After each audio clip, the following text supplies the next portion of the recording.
बिस्मिल्लाहिर्रहमानिर्रहीम। अस्सलामु अलैकुम मेरे प्यारे दोस्तों। आज की ये जो मैं वीडियो बना रहा हूँ ये है जानवरों के मतलब, यानी जानवरों को जहरबाद का जो मसला है ये बहुत स्पीड से बढ़ रहा है। जानवरों में मीठा जहरबाद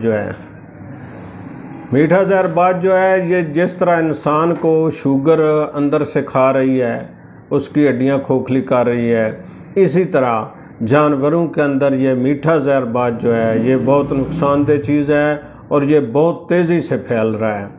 इसका मसला जो है ये क्यों होता है, अक्सर लोग आकर ये हमसे सवाल करते हैं कि जी मीठा जहरबाद क्या है, तो कड़वा क्या है। मीठा जहरबाद जो है ये अंदर ही अंदर जानवरों को चल रहा है। ये तब पता चलता है जब जानवर बिल्कुल कमज़ोर हो जाता है। दूध देने वाला जो जानवर है वो दूध बहुत कम देता है या नहीं देता। बाज़ औक़ात तो इसने अब ये पोजीशन हासिल कर ली है कि जानवर खाना पीना ही बंद कर देता है। तो मैं पहले भी इसी चैनल पे आप मेरी वीडियो देखेंगे, जानवरों के मतलब मैंने वीडियो बना रखी हैं, वो पंजाबी में थी, आज मैंने कहा कि उर्दू में बनाएंगे।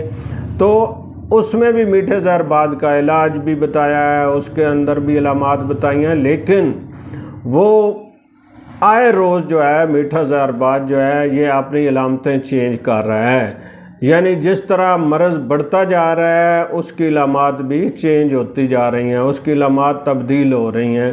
तो मैं ज़मींदार भाइयों से फिर से ये गुजारिश कर रहा हूँ कि आप मीठे जहरबाद की तरफ ख़ास कर ख्याल रखें जिन जानवरों को।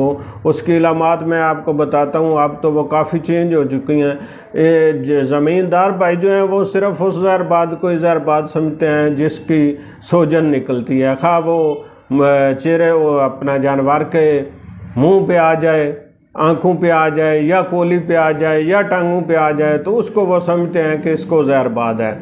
जिसकी सोजन नहीं निकलती उसके मतलब वो नहीं जानते, वो कुछ और ही ख्याल करते रहते हैं कि हमारा जानवर क्यों कमज़ोर हो रहा है, इसको क्या है। वो जहरबाद की तरफ उनका बिल्कुल भी ख्याल नहीं जाता। अगर मेरे पास कोई आकर कहे कि हमारा जानवर जो है वो चारा नहीं खा रहा, तो मैं उसको ये कहूँ कि आपके जानवर को मीठा जहरबाद है, तो वो ये बात मानने को तैयार नहीं होता। तो मैं आपसे ये गुजारिश कर रहा हूँ कि मीठा जहरबाद जो है ये इसकी कई एक किस्में हैं, एक नहीं किस्म, दो नहीं, तीन नहीं, कई एक किस्मों का जहरबाद है जो अंदर ही अंदर काम कर रहा है। मसलन अगर वो हवाने पे ज़्यादा अटैक कर जाए तो थन ख़राब कर देता है, दूध ख़राब हो जाता है, थनों पे सोजन आ जाती है, नाड़ बन जाती है, गिल्टी बन जाती है, थन में मुंह सड़ी बन जाती है। तो ये सब क्या है, ये जहरबाद है। तो इसके अलावा अगर वो जिस्म के ऊपर यानी जिगर के ऊपर उसका अटैक हो जाए, मैदे के ऊपर हो जाए, जानवर के मैदे के ऊपर हो जाए, तो फिर जानवर चारा जो कम खाता है कमज़ोर होना शुरू हो जाता है, यानी वही खुराक जो खाता है वो उसको जुज़्वे बदन नहीं बनती। तो इसी तरह अगर वो जिगर पे ज़्यादा अटैक कर जाए तो उसका भी उस पर यही नुकसान होता है कि वो जानवर कमज़ोर होना शुरू हो जाता है। इसकी अलामात मैं आपको बता रहा हूँ कि जो जानवर हैं उनके ऊपर जिस्म के जो बाल होते हैं अगर वो गिर रहे हों यानी झड़ रहे हों, कम हो जाएं, तो इसका मतलब है उसको मीठा जहरबाद है। डॉक्टर हज़रात जो हैं एलोपैथिक डॉक्टर हज़रात वो तो कैल्शियम की कमी बता रहे हैं, लेकिन ऐसा नहीं है। कैल्शियम की कमी भी होती है, ये नहीं है कि कैल्शियम की कमी नहीं है, वो भी होती है, लेकिन मीठा जहरबाद बहुत ख़तरनाक चीज़ है। अगर उस जानवर के जिस्म के किसी हिस्से पे आ जाए सोजन तो फिर भी आपको पता चल जाए, अगर ना भी आए तो ये अलामात जो मैं आपको बता रहा हूँ, उसकी आँखों से पानी आना शुरू हो जाता है, बाज़ जानवरों की आँखें सूज भी जाती हैं, उसके जिस्म से जो बाल हैं वो झड़ना शुरू हो जाते हैं, और जो चंद बाल बाकी बच जाते हैं वो थोड़े से खड़े हो जाते हैं।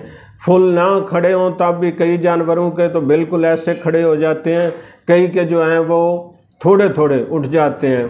तो बाज़ जानवर ऐसे हैं जो खाते पीते ठीक हैं, उनकी जो खुराक है वो जुज़्वे बदन नहीं बनती, जिसकी वजह से वो कमज़ोर होना शुरू हो जाते हैं और दूध भी कम देते हैं।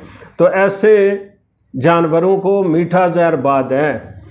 आप जहरबाद की इलामात अब मैं बताऊं, एक मेरे पास केस आया तो एक बकरी की जो है वो नज़र कम हो गई है, यानी बिल्कुल ना होने के बराबर रह गई है। तो उसको मैंने उससे मरीज़ से पूछा कि उसकी आंखों से पानी आ रहा है, आंखों पे सूजन है, तो उसने कहा ये तो है। तो मैंने उससे कहा कि इसका मसला है कि ये जहरबाद है इसको। वो कहने लगे नज़र कैसे कम हो सकती है। मैंने कहा मैं जहरबाद की दवाई दे रहा हूँ, अगर इससे वो ठीक हो गई तो फिर मान लेना। तो इसी तरह और कई एक केस जहरबाद के आ रहे हैं। बाज़ जानवर पाँव से वो क्या कहते हैं उसको पंजाबी में जो मुंडापन है, यानी वो लंगड़ाते हैं, यानी उनका पाँव सही तरह वो रख नहीं सकते, उनको दर्द होता है। तो जानवर जो है, कई जानवर जो हैं वो एक टांग से इस तरह कर रहे हैं, कई दोनों टांगों से कर रहे हैं। तो उनका कई तरीक़ों से इलाज किया गया है, लेकिन वो ठीक नहीं हुआ, उनका लंगड़ापन जो है वो ठीक नहीं हो रहा। तो मैंने उनको जहरबाद की दवाई दी है, तो उससे वो ठीक हो गए हैं। इसी तरह एक भैंस का केस आया, वो भी इसी तरह कमज़ोर होती गई, खाना पीना बंद कर दिया उसने और उसकी नज़र ख़त्म हो गई। तो उसको भी मैंने बताया है कि आपकी भैंस को मीठा जहरबाद है, जिसकी वजह से उसकी नज़र जो है वो ख़त्म हो रही है।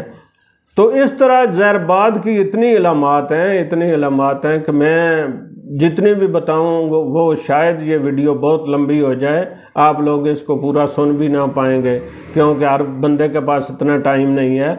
लेकिन ये याद रखें कि मीठे जहरबाद का कोई इलाज नहीं। जो आप टोटके आजमाते रहते हैं, वो पहले जो आज से 50 साल पहले लोगों ने आपको बताए थे, आप उन्हीं को दोहरा रहे हैं ना।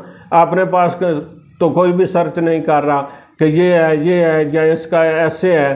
तो मैं आपसे ये बात बताना चाहता हूँ आपको कि आप अपना वक्त ना ज़ाया करें, आप वक्त ज़ाया कर रहे हैं। मीठे जहरबाद का इलाज नहीं है, कोई 100 में से 1 या 2 जानवरों को ये देसी टोटके लग जाएं तो लग जाएं। जिस तरह आप वो कुछ लोग कहते हैं कि हम वो आके पौधा है उसकी जड़ें दे रहे हैं, कोई कहते हैं हम उसको वो कड़वी कोई चीज़ें दे रहे हैं, कोई कुछ कहता है। लेकिन अगर वो उन चीज़ों से ठीक हो जाते हैं तो मेरे पास क्यों आते हैं, ये बात बताएं। बाज़ औक़ात ऐसे होता है कि वक्ती तौर पे उसको कुछ शफाका हो जाता है कड़वी चीज़ें देने से। वो अगर हवाने पे सूजन है तो वो कम हो जाएगी, या उसको दर्द हो रहा है तो वो कम हो जाएगा, लेकिन उससे उसका दूध कम हो जाता है, थन में दूध कम रह जाता है, तो फिर दवाई लेनी पड़ती है। तो आप मेहरबानी करके इस तरह करें कि होम्योपैथिक कामयाब तरीन इलाज है। मेरे पास सबसे ज़्यादा जो नुस्खा चल रहा है वो मीठे जहरबाद का चल रहा है, सबसे ज़्यादा जो चल रहा है, और अल्लाह पाक शफा भी दे रहा है, लोगों के जानवर ठीक भी हो रहे हैं। तो इस तरह आप अपना वक्त ज़ाया ना करें इधर उधर के टोटके आजमाने के, या एलोपैथिक में तो जहरबाद का इलाज ही नहीं। अगर कोई डॉक्टर ये मुझ पे इतराज़ करे कि आप ये गलत कह रहे हैं, तो मैं ये मानने को तैयार नहीं हूँ कि मीठे जहरबाद का कोई इलाज नहीं है। अल्लाह पाक शफा देने वाला है, वो तो किसी चीज़ से भी दे सकता है। आप वो उसको किसी चीज़ के पत्ते देंगे तब भी वो ठीक हो सकता है, कोई इंजेक्शन लगवा लें तब भी ठीक हो सकता है। अल्लाह तो शफा दे सकता है, वो किसी चीज़ से भी दे सकता है। लेकिन जो रिसर्च है, मीठा जहरबाद है क्या? जितनी आप ये फसलों को खादें डाल रहे हैं, जितने स्प्रे कर रहे हैं, ये मीठा जहरबाद है, इन्हीं से पैदा हो रहा है। जिस तरह इंसानों के अंदर ये आए रोज़ बीमारियां बढ़ रही हैं ना, आए रोज़ ये डालडा घी खाकर या नाकिस खुराक खाकर, इसी तरह हमारे जानवरों का भी हाल है कि उनके अंदर भी जहरबाद। इसलिए आजकल ये सालिद जो आ रहा है, हम खुद भी बना रहे हैं, हम भी बना रहे हैं, लेकिन वो बहुत बादी है, उसका कंट्रोल ही नहीं हो रहा उस बात का। तो लेकिन मजबूरी है, इतनी खुराक कहाँ से लाएं? जिस तरह ब्रायलर मुर्गा आ गया गोश्त की जगह पे, अब ये ब्रायलर मुर्गा ना हो तो हमारी जितनी डिमांड है गोश्त की वो कहाँ से पूरी होगी।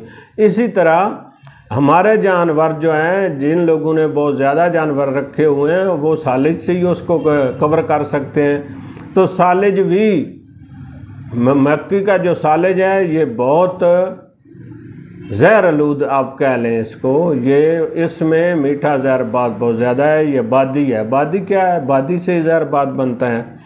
तो मैं आपसे ये गुजारिश करूँगा कि जानवरों को आप चारा दे रहे हैं, चारा खिला रहे हैं, खुराक दे रहे हैं। बाद लोग रोटियाँ, ये जो रोटी इंसान खाते हैं ना, ये जानवरों को बासी रोटियां डालते हैं, उनके ऊपर उल्ली वगैरह लगी हुई होती है, वो भी बहुत नुकसानदेह चीज़ है। जितनी बासी रोटी आप जानवर को खिलाएंगे उतना ज़्यादा बाद बढ़ेगा, क्योंकि गंदम भी बादी है। ये एक इंसान ही है जो इसको बर्दाश्त कर रहा है अल्लाह के फजल से, वगरना जिस जानवर को भी आप ये डालेंगे उसको ये नुकसान करेगी या उसको ज़्यादा मिकदार में डालेंगे। तो मेरी आपसे यही गुजारिश है कि अब आप कहेंगे कि हम करें क्या, अगर ये चीज़ें ना डालें, जानवरों को चारा ना दें, रोटी ना डालें, खाल पेवा ये ना दें, तो और क्या करें हम।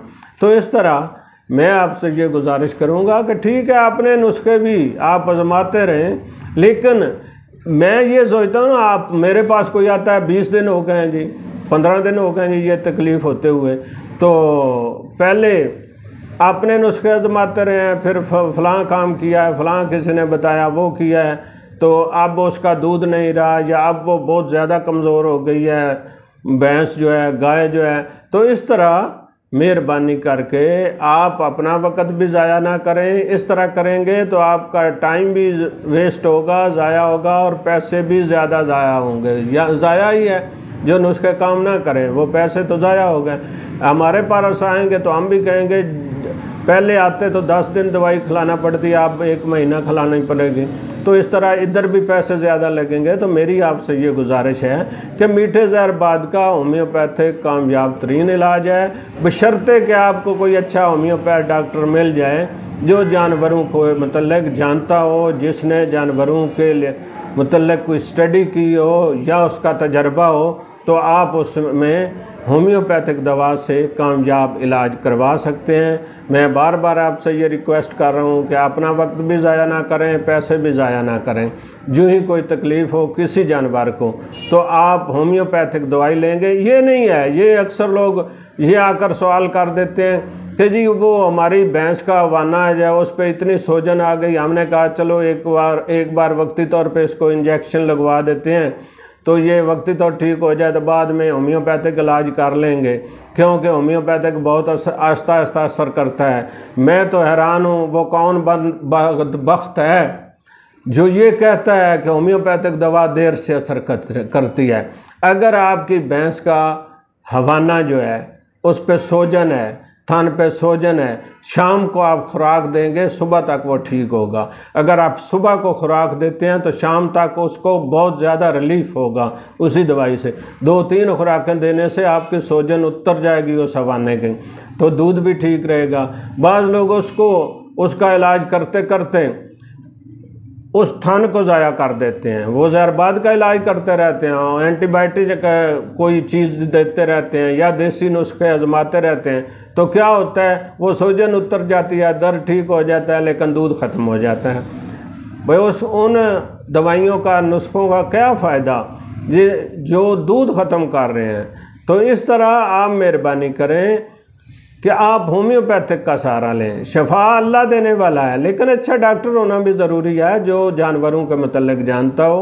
तो मेरी आपसे गुजारिश है कि आप इस इश्तिहारबाजी पे ना जाएं। लोग जिस तरह आप समझेंगे कि ये भी मशहूरी के लिए ये कर रहा है, नहीं, मैं तो मेरा ज़हन जो है ये है कि लोगों की फलाह के लिए ये मैं काम करता हूँ, ताकि लोगों का इससे फ़ायदा हो।